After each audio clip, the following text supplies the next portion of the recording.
Hi everyone! Welcome to my YouTube channel, A Day With Me, Loisa, and this is my ganap for today's video.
So, good afternoon guys, and gusto ko lang mag-story time.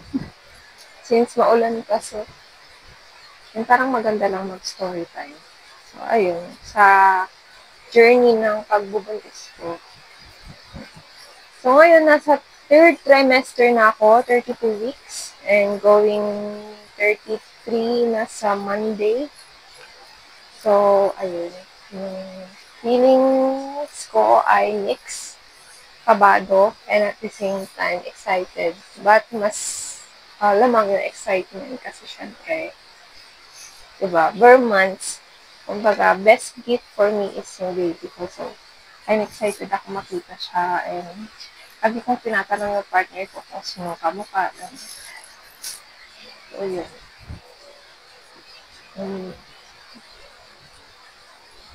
Wala. So, going back, ang dami kong changes since nalaman ko na buntis ako.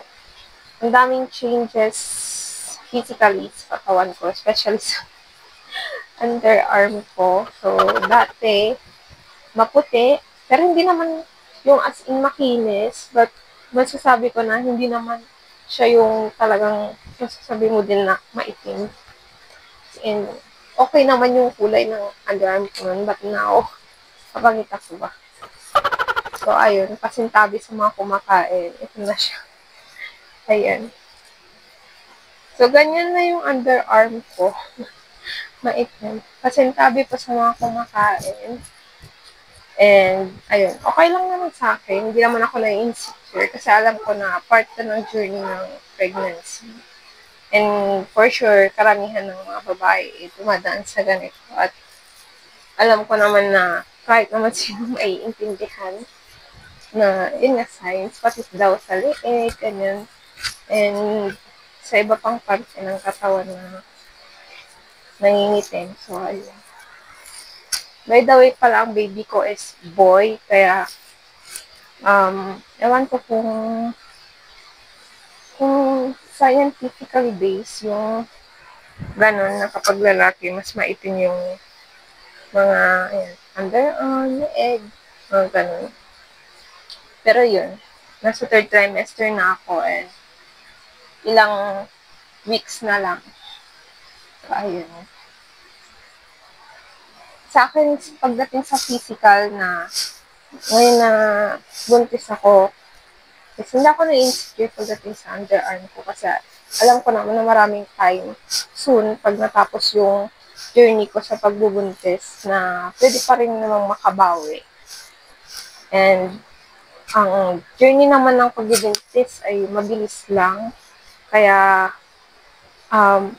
para sa akin hindi naman siya yung i-insecure mo talaga ng buong buhay mo dahil of course, ang reward naman niyan is yung baby mo healthy and okay. So, for me, for the meantime, wala mo ng skincare na mga pampaputi dahil risky daw yun pagdating sa development ng baby sa tiyan mo. So, para sa akin, okay lang.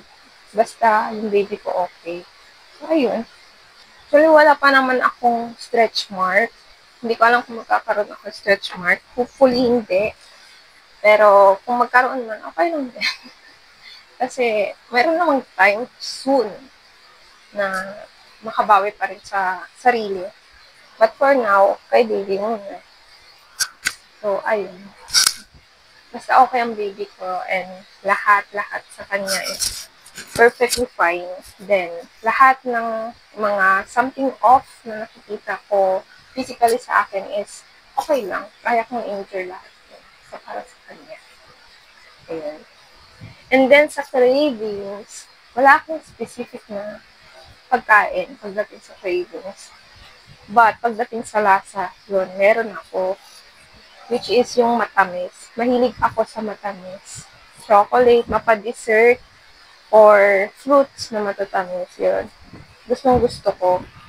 Kasi iba yung feeling ko kapag nakakain ko yung gano'n na matatamis na pagkain. Parang, alam mo yun, nasa-satisfy ka at the same time, parang nabubus yung energy mo. And then, kapag hindi ka naman kumain ng mga matatamis, yes, parang wala kang energy. Yun yung feeling mo. So, ayan, yun yung parang nakita ko lang na cravings ko. Or napansin ko lang na cravings ko. Ayun. Pati juice pala. Yun din. Gusto ko rin ng juice. Yun, kasi matamis. Yan, inumin, pagkain, matamis, ayan. Or sometimes, minom din ako ng yung mga nabibiling chocolate, ice chocolate, mga ganyan. Icy choco, mga ganyan, na mga drinks.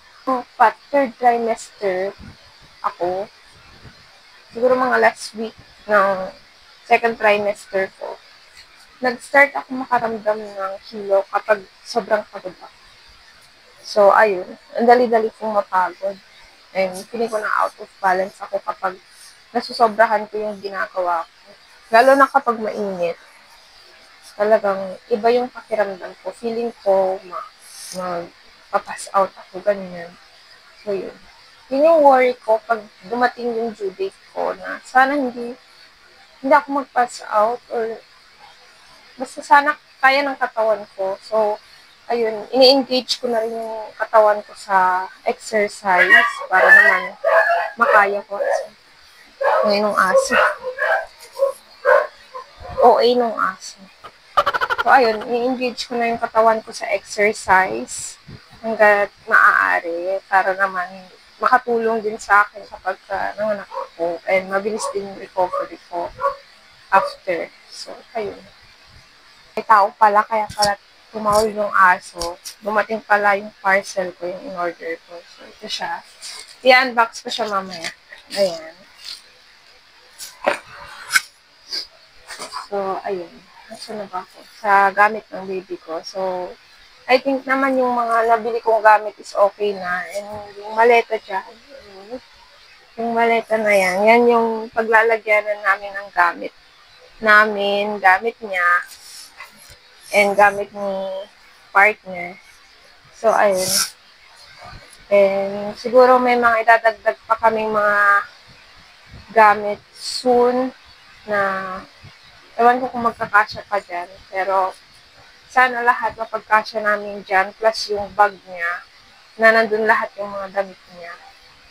And, ayun lang. So, yung bottle niya, dalawa lang.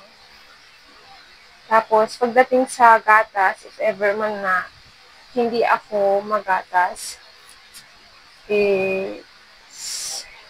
siguro sa araw na lang din ng pagkalabas niya. Depende sa pecha or sa OB kung ano yung i-advise sa amin. So, hindi pa kami bumibili nun. Yung mga yun. Kasi, mahal ang gatas eh. Baka pag nagkamali kami, hindi na namin mabawi. So, for me, yan lang muna yung gamit namin. Kasi marami nang mapagbibilhan din just in case. Mas mahirap kasi yung advance ka pagdating sa mga yun dahil mahal din eh. Hindi mo masabi yung kung okay ba sa baby mo o hindi.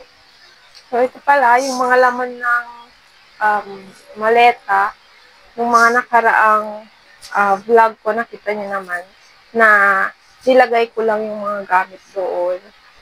And, hindi ko pa siya inorganize. Nilagay ko lang dyan para ma-make sure ko na andyan na lahat yung gamit and aayusin ko na lang siya. So, ayun. I-take note ko rin yun. Ililista ko lahat para I make sure naman na lahat ng kakailanganin namin sa araw ng panganak ko doon. So, ayun pala guys, palambing. So, mga nanonood sa akin, sana pa-support. Please continue to support me and yung journey ko and journey ng mga taong nasa video ko, mga kasama ko sa video, ganyan, yung mga journey namin, please continue to support kasi active naman ako sa pagdating sa YouTube since yun, nandito lang naman ako sa bahay palagi. And for sure, kapag andyan na yung baby ko, kasama na rin namin siya sa journey namin sa YouTube. So, sana support niyo pa rin kami. And, ayun, sana dumami tayo, guys. Hindi naman masamang mangarap, pero sana talaga dumami tayo, guys. And, ayun, meron din kasi akong gustong ma-achieve, pero ayaw ko munang sabihin. Kasi, ayaw kong masira yung momentum na. Pero, yeah, sana dumami tayo and continue to support yung channel ko. So, ayun lang guys. Thank you for watching and please subscribe and like and comment. So, ayun. Thank you for watching.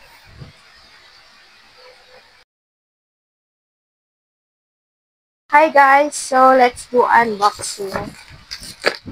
Ito yung dumating kanina. Pinakulan ng aso. So, open ko na siya.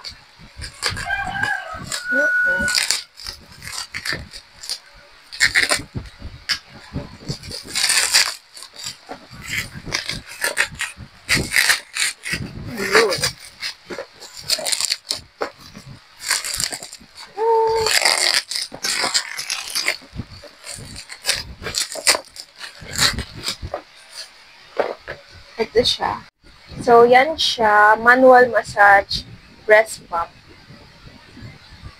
Yan yung dumating ngayon. So, ayun, let's open.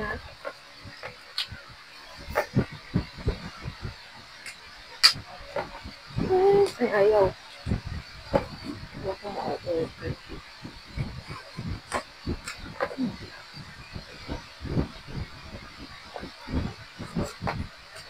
Ay, so ganito siya. So, ito siya. Ayan.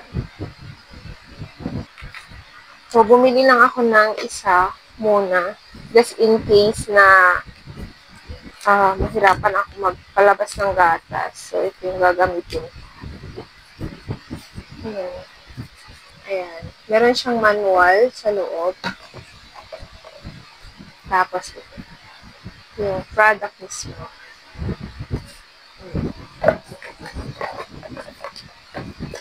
So, yun lang.